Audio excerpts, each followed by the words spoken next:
मंच पर, इस आभासीय पटल पर आए। आज का जो विषय है गांधी फिलॉसफी एनालिसिस, गांधी दर्शन एक विश्लेषण। आप जानते हैं कि गांधी शब्द ही अपने आप में समग्र है। अगर मैं अपने विषय की बात करूं तो मैं गांधी के विचार महिला पर हो, गांधी के विचार शासन व्यवस्था पर हो, गांधी के विचार गांधी के व्यक्तित्व पर हो, क्योंकि गांधी जो जाने जाते थे एक पैसिफिक एनार्किस्ट, प्रशांतवादी अराजकतावादी, या गांधी का आपकी सामाजिक समस्याओं पर जो उनके विचार थे, ये पूरी की पूरी फिलॉसफी गांधी केंद्रित है। और अगर वर्तमान परिप्रेक्ष्य में देखा जाए तो आज शासन व्यवस्था की हर एक योजनाओं की बात मैं करूं या दर्शन की बात करूं, गांधी ही केंद्र होता है।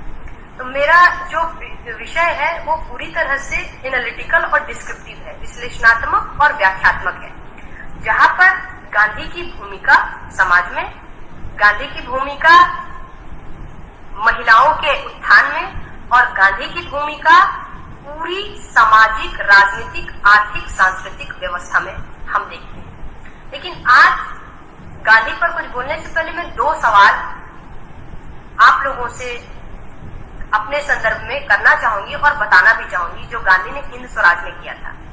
पहली बात, जब हम शासन व्यवस्था की बात करते हैं और आज 21वीं सदी में आप एक शब्द सुन रहे हैं राष्ट्रवाद, तो पहला जो विषय होगा वो होगा राष्ट्रवाद, कि गांधी के राष्ट्रवाद पर क्या विचार थे। तो उनका एक कथन था जो कि हिंद स्वराज से संदर्भित है, मैं उसको बताना चाहूंगी आपको। गांधी ने कहा, क्या आधुनिक राष्ट्रवाद के नाम पर होने वाली राजनीति में दया, धर्म जैसे एहसास का कोई स्थान है? तो आज हम राष्ट्रवाद के नाम पर राजनीति कहें या राष्ट्रवाद के नाम पर राष्ट्र प्रेम कहें या राष्ट्रवाद के नाम पर हम अपनी पहचान बताएं एक भारतीय होने के नाते, तो एक सवाल उठता है कि क्या सच में आज का राष्ट्रवाद दया, प्रेम, सहिष्णुता से लबरेज है, भरा हुआ है? मेरे जहन में या आपके जहन में मैं एक क्वेश्चन मार्क लगाती हूँ कि जब हम नेक्स्ट सेशन में मिलेंगे एक विषय के साथ, तो सवाल आपके होंगे और जवाब मैं अपनी तरफ से उसको उत्तरित करने की कोशिश करूंगी। लेकिन पहले मैं गांधी के नजरिए से राष्ट्रवाद को परिभाषित कर देती हूँ। गांधी की जब शासन व्यवस्था या उनकी राजनीति की बात करें तो गांधी हमेशा से त्रिस्तरीय शासन व्यवस्था की बात करते थे, जिसमें उन्होंने पंचायत और ग्रामीण व्यवस्था को लोकतंत्र की आधार स्तंभ बताया। और इस लिहाज से आप जानते हैं कि लघु उद्योग हो, कुटीर उद्योग हो या प्रत्यक्ष चुनाव की बात हो, जहां पे लोग अपने सामने से अपने प्रतिनिधि को चुने, जैसे कि प्राचीन यूनान के समय में होता था, जहां पर प्रत्यक्ष लोकतंत्र की बात हम करते थे, उन्होंने इसकी वकालत की। और आज अगर आप देखें इस गांधी की इस दर्शन में कहीं ना कहीं कमी आप देखते हैं कि ये व्यवस्था हमारे देश में, हमारी लोकतांत्रिक व्यवस्था में संभव नहीं होते हुए प्रतीत हो रही है। इसका एक मैं एग्जाम्पल देना चाहूंगी कि भारत और इंडिया का जो भेद है, यही इस चीज को दर्शाता है कि कहीं ना कहीं हम गांधी को केवल और केवल सैद्धांतिक तौर पर अपना रहे हैं। भारत हमारे वैसे क्षेत्र को कहते हैं जो कि ग्रामीण, अविकसित और कहीं ना कहीं अभावग्रस्त होने को मजबूर है, और इंडिया हम उस परिप्रेक्ष्य के संदर्भ में यूज करते हैं जहां पर विकसित और पूंजीवादी सोच की आधारशिला खड़ी है।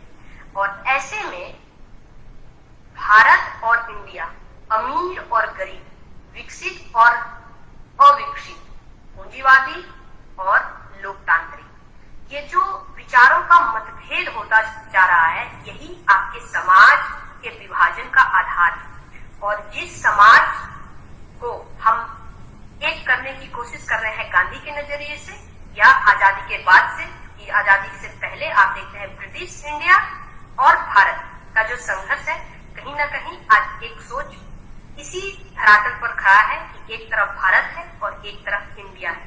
आज इंडिया से हमें भारत को बचाना है और यही विकसित मानसिकता कहीं ना कहीं हमें नैतिकता के पतन की ओर ले जा रही है, जिस नैतिकता को उठाने की बात आज हमारे लिए एक मुख्य विषय बन गया है। पहली चीजें तो ये हो गए राष्ट्रवाद से संबंधित गांधी के कुछ विचार। दूसरा परिप्रेक्ष्य में रखना चाहूंगी गांधी की महिला संबंधी विचार।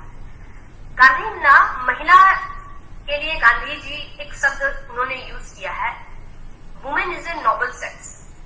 और ये जो सभ्यता की जो सबसे ऊंचाई या कहे श्रेष्ठतम पर जब गांधी ने महिला को रखा, और साथ ही साथ जब एक महिला होने के नाते, महिला होने पर मुझे भी गर्व है, मैं इससे इनकार नहीं कर सकती हूँ। और यहाँ पे मुझे लगता है कि जिनका नाम मैं देख रही हूँ, भावना मैडम, ज्योति मैडम, जितनी भी है शायद महिलाएं ही हैं। तो सबसे पहले तो गांधी के नजरिए से भी और महिला होने के नाते भी आई थिंक हम लोगों को खुद पर प्राउड करना चाहिए। अब गांधी के नजरिए से हम महिला की परिभाषा करते हैं। गांधी ने महिला को एक सहनशील प्राणी के तौर पे कहा, क्योंकि उनका मानना था कि अन्याय और समानता,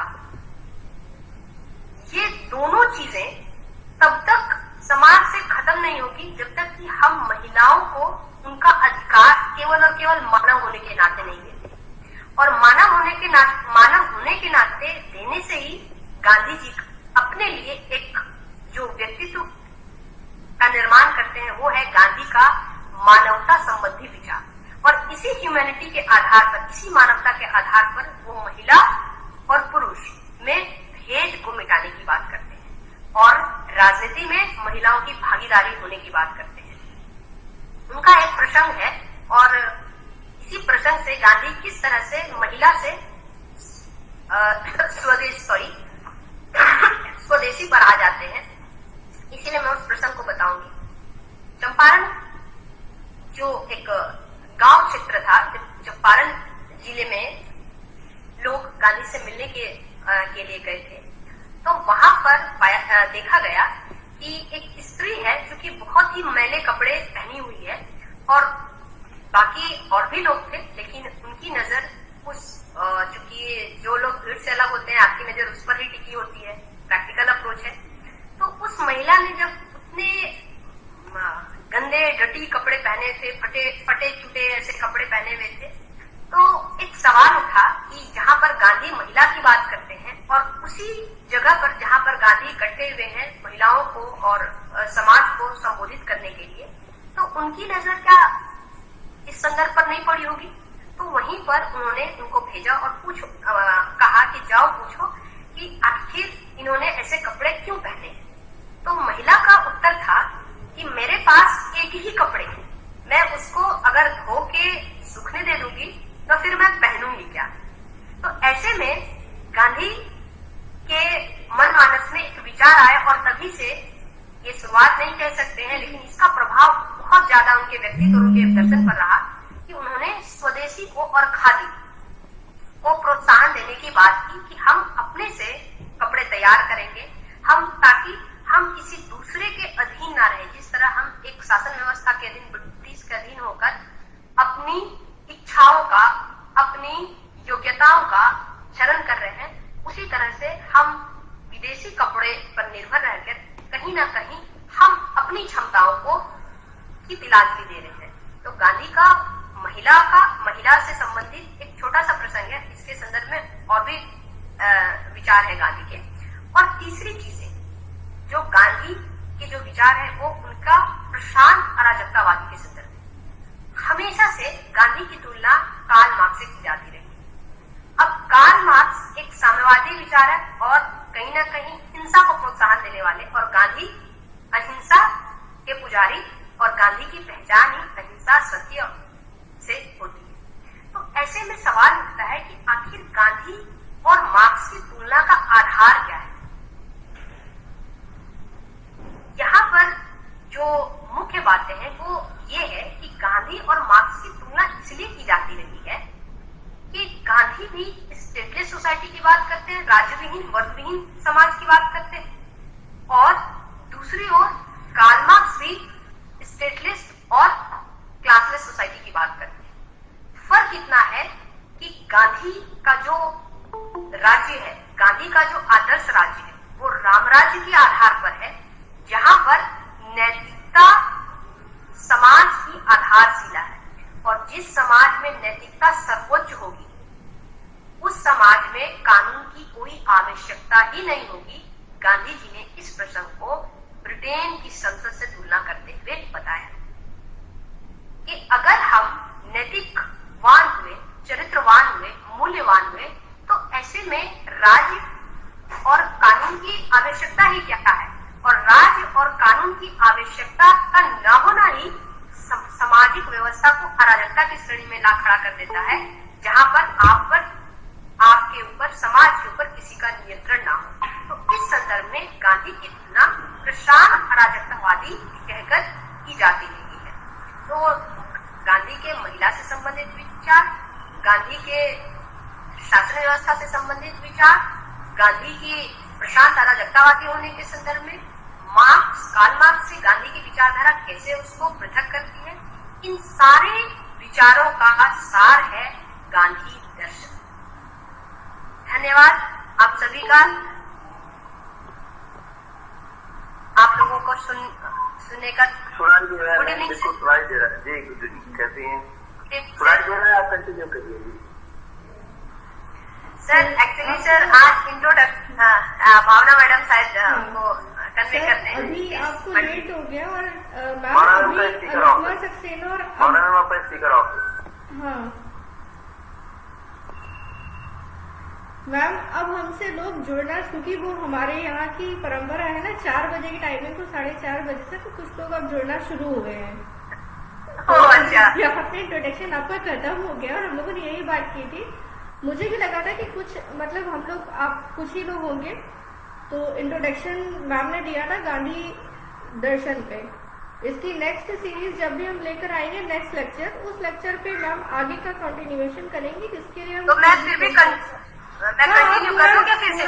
थोड़ा आप उसको आगे थोड़ा कंटिन्यू कर सकते, ताकि जो लोग अभी जुड़े वो उसको समझ सके।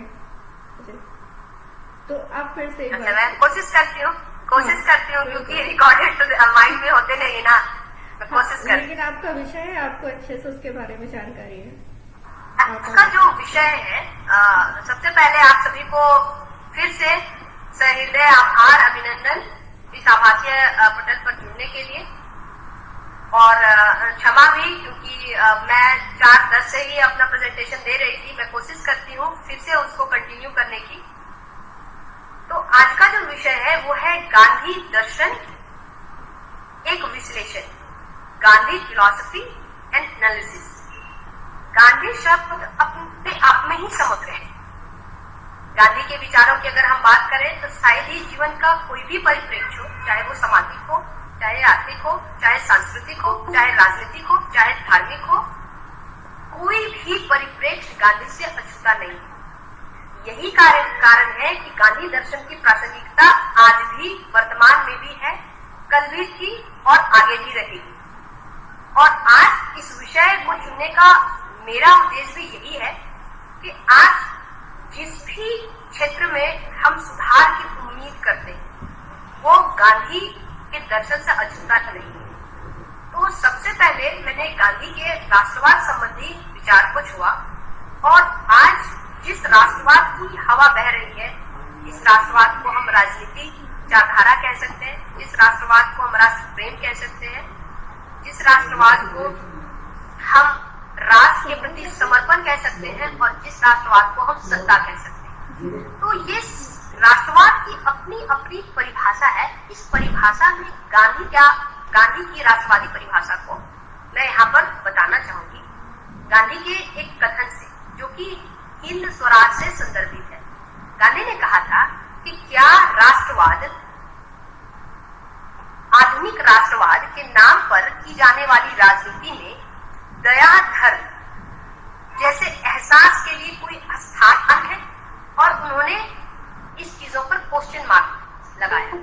तो अगर आज के परिप्रेक्ष्य में 21वीं सदी में हम राष्ट्रवाद को देखें तो कहीं ना कहीं इस चीज की कमी हमें दिख रही है कि सही आज राष्ट्रवाद में दया, प्रेम और एहसास नहीं है। आज केवल और केवल एक चीज है, वो ये है कि कैसे आप अपने आप के प्रभुत्व को स्थापित करें जीवन के किसी भी क्षेत्र में। और जब आप अपनी प्रभुत्व के लिए लड़ाई करते हैं तो सबसे पहले वहां पर संघर्ष स्टार्ट होता है, और जहां पे संघर्ष की शुरुआत होती है वो सहयोग, वहां पर सहयोग और शांति संभव ही नहीं है। इस दर्शन को आप राजनीतिक परिप्रेक्ष्य में देखें, आज की जो भारतीय राजनीतिक व्यवस्था है, इसी परिप्रेक्ष्य को आप अपने शैक्षणिक संस्थान में देखें जहां पे प्रभुत्व का संघर्ष चल रहा है। इसी परिप्रेक्ष्य को आप अंतर्राष्ट्रीय राजनीति के मंच पर देखें जहां रूस और यूक्रेन वॉर कर रहे हैं, चाइना और ताइवान संघर्ष कर रहे हैं। तो ये जो प्रभुत्व शब्द है, इस प्रभुत्व को हम कैसे छोड़ें गांधी के संदर्भ में, मैं इस पर कुछ विचार गांधी के ही लिए गए बिंदुओं से मैं रखती हूँ।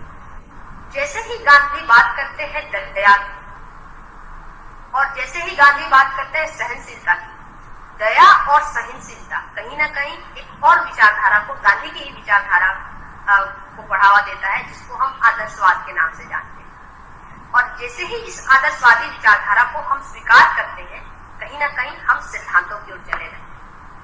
लेकिन इस सैद्धांतिक और व्यवहारिक परिप्रेक्ष्य में जो एक खाई है, उस खाई को पाटने का काम अगर हम बुद्धिजीवी या चाहे वो राजनीति की बात करें, चाहे वो समाज की बात करें या शैक्षिक संस्था की किसी भी परिप्रेक्ष्य से करें, छोटे छोटे अपने कार्य से हम इसकी शुरुआत कर सकते हैं, जैसा कि गांधी के लिए। अगर हम राजनीति की बात करें तो राजनीति जैसे ही संविधान अनुरूप हो जाएगी, संविधान विरुद्ध नहीं, तो आप देखेंगे कि राजनीति में भी नैतिकता आ जाएगी। इसका सर्वश्रेष्ठ एग्जाम्पल है, अगर आप राज्यसभा के सदन में वेंकैया नायडू, तो आपके उपराष्ट्रपति रह चुके हैं, उनके कार्यकाल को अगर देखें तो उन्होंने सदन में केवल और केवल नैतिकता और अनुशासन को ही तो निभाने की काम की, और यही कारण है कि इस उनके कार्यकाल में वह सत्र सबसे अनुशासित और सबसे ज्यादा चलने वाला कार्यकाल बना। मैंने गांधी के दूसरे संदर्भ को रखा, वो था गांधी के महिला पर विचार। अब जैसे ही गांधी की बात हम महिला के संदर्भ में करते हैं तो उनका एक प्रसिद्ध वक्तव्य था कि women is a noble sex, और जैसे ही नोबेल शब्द का इस्तेमाल होता है, इट मीन्स कि महिलाएं समाज में सभ्यता की सबसे स्वर्णिम श्रेणी मानी जा सकती है। और लेकिन गांधी महिला और पुरुष के आधार पर केवल जैविक भिन्नता की बात करते थे, लेकिन मानवता के परिप्रेक्ष्य में उनका मानना था कि महिला को केवल और केवल एक मानव समझा अगर जाए तो शायद अन्याय और असमानता को समाज से अन्याय का समूल नष्ट किया जा सकता है। और इसके लिए उन्होंने महिलाओं को शिक्षित करने के लिए और महिलाओं को राजनीतिक रूप से प्रशिक्षित करने की बात की। और उनका मानना था कि अगर एक महिलाएं शिक्षित होती हैं तो कहीं ना कहीं एक पूरा परिवार, एक पूरा समाज शिक्षित हो सकता है। और यही विचारधारा कहीं ना कहीं आज के परिप्रेक्ष्य में भी आप देखेंगे कि जब से महिलाएं, आज ये कहते हुए हमें गर्व हो रहा है कि अगर आप जी आप देखें, महिला लिंगानुपात संबंधित आप शैक्षिक अनुपात देखें या महिला मृत्यु दर में देखें, तो कहीं ना कहीं काफी अंतर आई है पहले के 19वीं और 18वीं सदी के तुलना में। मेरे पास स्टैटिक्स अभी नहीं है, मैं स्टैटिक्स दिखाऊंगी आप लोगों को, तो आप देखेंगे काफी अंतर आई है। और मुझे लगता है कि इस संदर्भ में आज जो काम करने की आवश्यकता है वो केवल और केवल महिला और पुरुष, केवल और केवल महिला से नहीं, पुरुष को भागीदार बना के, जैसा कि गांधी चाहते थे कि केवल समाज का एक वर्ग सशक्त ना हो। अगर आप महिलाओं को सशक्त कर रहे हैं और उस लिहाज से अगर आप पुरुषों को छोड़ रहे हैं तो फिर समाज में असमानता को आप बढ़ावा दे रहे हैं, जहां पर कि महिलाएं फिर एक वर्ग पर अपना प्रभुत्व स्थापित कर लेगी और समाज में कहीं ना कहीं असमानता स्थापित होने की संभावना है। लेकिन उनका मानना था कि समाज में महिला और पुरुष एक ही सिक्के के दो पहलू हैं, जिसको कि एक साथ समान होकर आगे बढ़ने की आवश्यकता है, और इसका आधार उन्होंने मानवता रखा। मानवता के आधार पर उन्होंने कोई भी वर्ग विभेद नहीं करने की बात, और महिला पर ही अपने विचार रखते हुए और महिला संदर्भ में ही उनका एक प्रसंग है जो कि गांधी जी के विचारधारा को स्वदेशी विचारधारा से जोड़कर देखा जा सकता है। चंपारण जिले में जब गांधी सभा को संबोधित कर रहे थे तो वहीं का एक प्रसंग है, और वहां पर मैं बहुत नटशेल में बोलती हूँ कि वहां पर जब एक महिला बहुत डटी फटे कपड़े और गंदे मैले कपड़े पहनी थी तो एक सवाल की गई कि गांधी जिस जगह पर है जहां महिलाओं के उत्थान, विकास, परिवर्तन, सुधार की बात हो रही है, वहां पर ऐसा कैसे देखा जा सकता है? क्योंकि गरीबी उस दौर में 20वीं सदी में उस वक्त गरीबी अशिक्षा या कहें समाज में जितनी भी कुरीतियां थी और सब कुछ विद्यमान था। ऐसे में ये अचंभा तो नहीं था, लेकिन फिर भी गांधी का समाज और गांधी सभा में अगर ऐसी चीजें होती है तो आश्चर्यजनक हो सकता है और तात्कालिक परिस्थिति में हो। तो उनसे पूछा गया कि आपने इतना मैला कपड़ा क्यों पहना है? तो उस स्त्री ने उत्तर दिया कि मेरे पास एक ही वस्त्र है, अगर मैं इसको भी धो दूं तो मैं क्या पहनूंगी? तो इस सवाल ने गांधी के विचार को, मनमानस को कहीं ना कहीं झकझोरा, और गांधी जी ने यह बात रखी कि अब अगर हम खादी की ओर नहीं लौटे तो हम कब लौटेंगे?